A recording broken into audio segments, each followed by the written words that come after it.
I like to read Ellen White a lot, more and more, because I see in her a special message for end time events. And she always applies the stories of the Bible to end times. And here she's talking about, in particular, the three sons of Noah.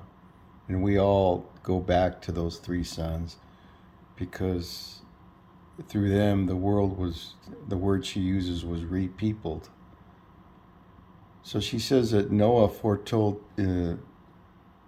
speaking of divine inspiration, foretold the history of the three great races to spring from these fathers of mankind. Those are his three sons. And you had one really bad son who disrespected his father, and that son was Ham.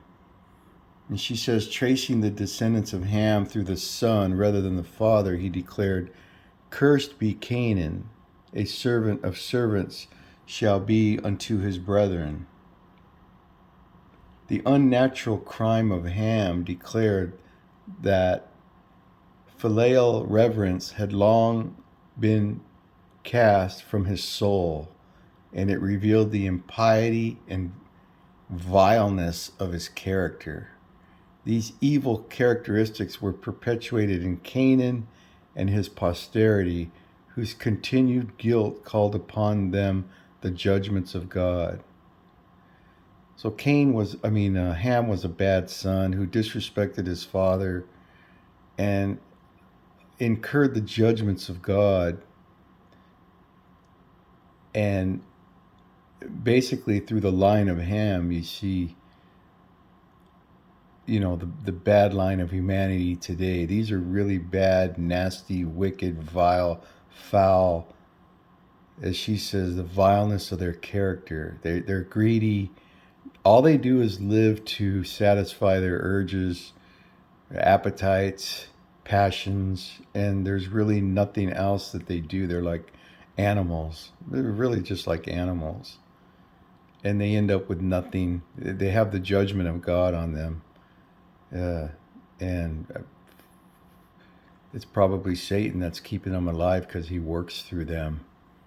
So it's interesting to read this from Ellen White, and I'm going to keep reading it because I think that we see this in end times. And it all started with disrespect for his father. That's how Ham started it. His vile character. Yeah. Disrespect your parents. Don't take care of them when they're in their elder years. You just want money from them. You don't do anything for them. You don't. That's Ham. That's vile, and just live to fulfill your lusts and passions. Basically, you're a worthless human being in God's eyes, and you incur His judgments. That's what she writes about Ham.